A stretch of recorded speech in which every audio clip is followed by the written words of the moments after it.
The possible appointment of Kholeka Gcaleka as the Public Protector of South Africa has raised several questions, and it has certainly underscored the fact that the appointment process of the Public Protector needs to be re-evaluated. This time around, with respect to all candidates, the process delivered a crop of potential candidates who are fundamentally so far below par for the job of this magnitude,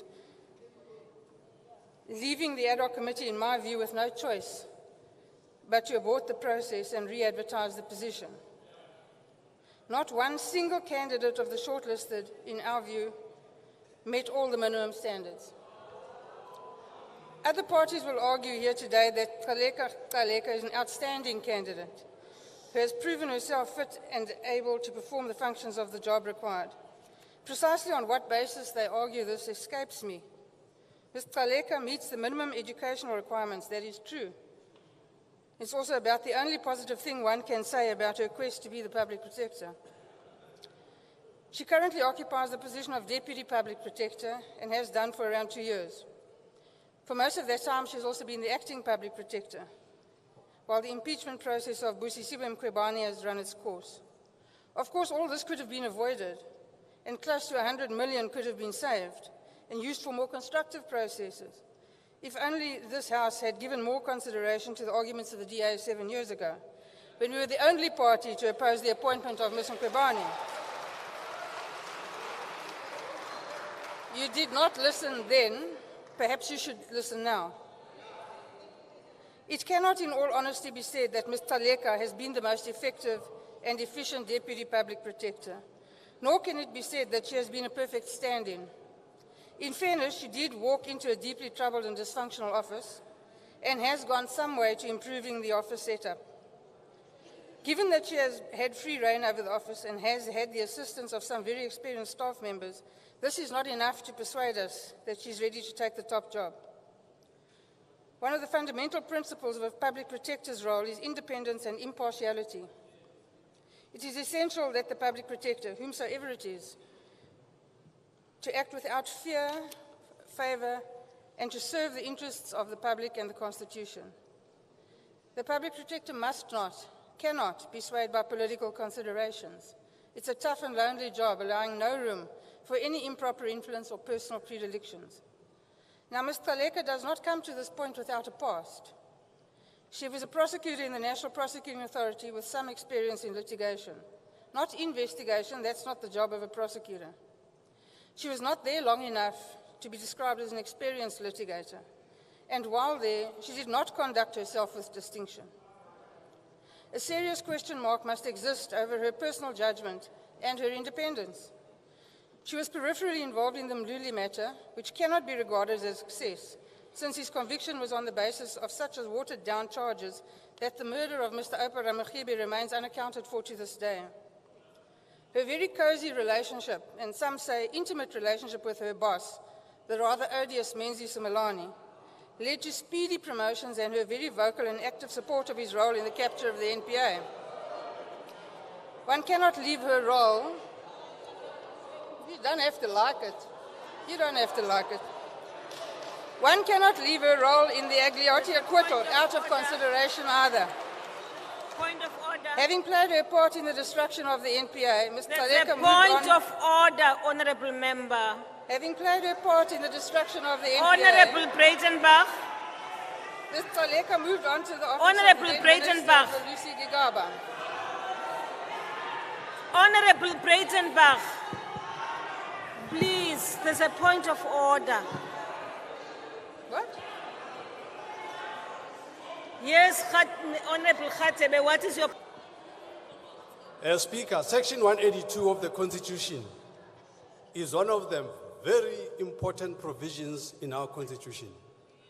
It provides for the establishment of the Office of the Public Protector.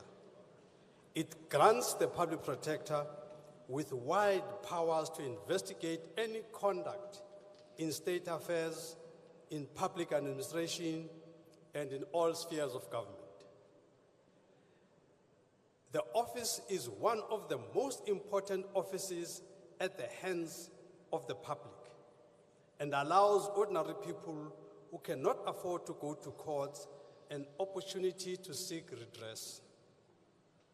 This office must therefore always be beyond reproach, and individuals appointed to lead this institution must be of impeccable moral and professional character. Their knowledge of the law must be blameless. Their commitment to social justice must be without stain. And they must demonstrate an unflinching commitment to the truth, regardless of who will be inconvenienced by their findings.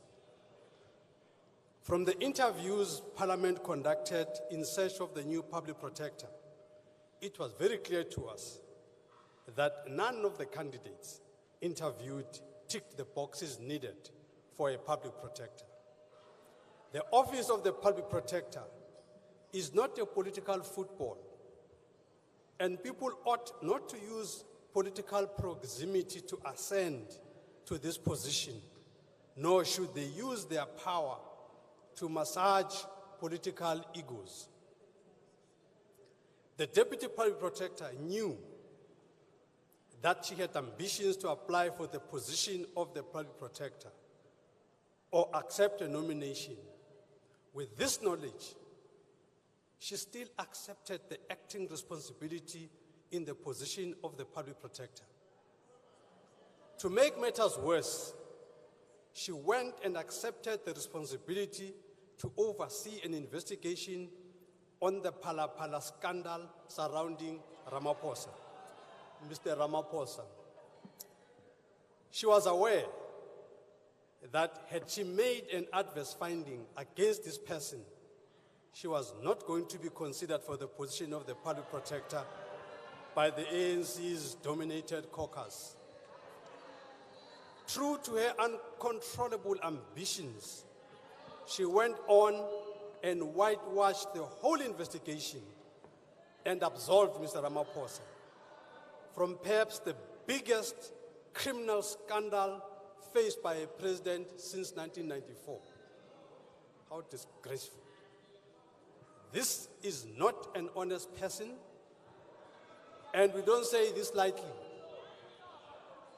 She told Tolim Gambio newsroom, this is facts.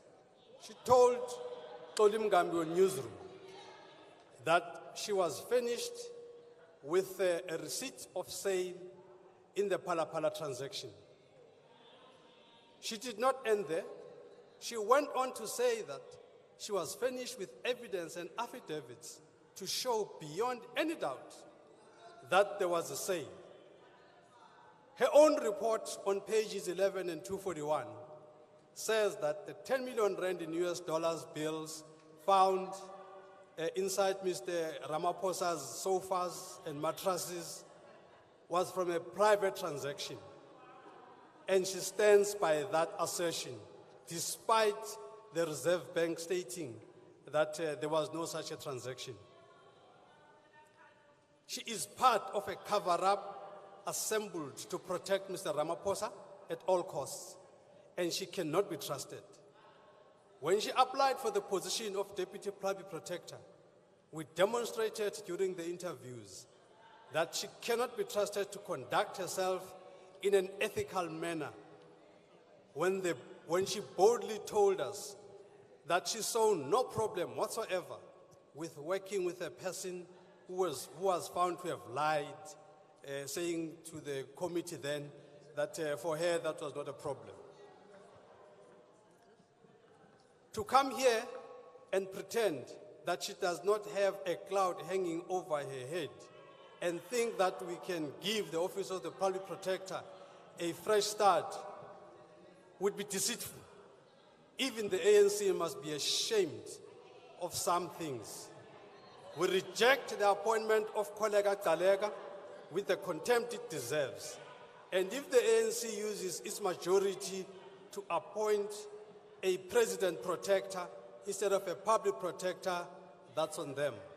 Finally, the people of South Africa must see that they have voted thugs who are willing to go to great lengths to appoint a tainted person to a position of such authority.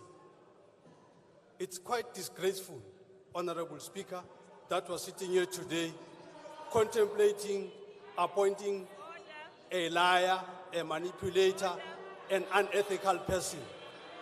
The EFF rejects this with contempt. Thank you.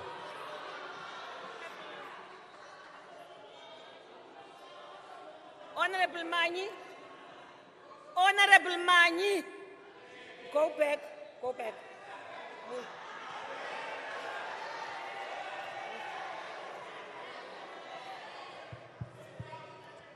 Honorable Manyi, you made reference to thugs who are appointing an incoming public protector.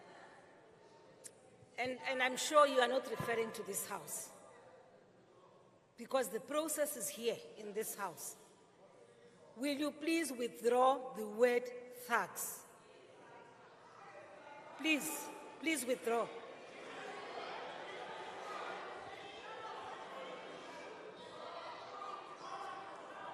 My conscience does not allow me. These people are thugs. These are elected thugs. They know nothing about representing the people of this country. Honorable Manyi, ungabisabuyele esitulweni. You may leave the house. You may leave the house. Thank you. Thank you. I'd rather go rather than sitting with thugs.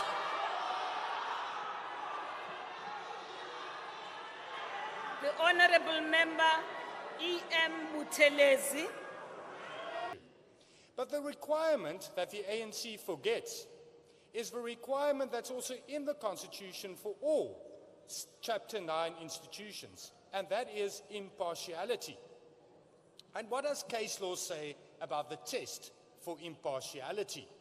It says that perception should be included in that test.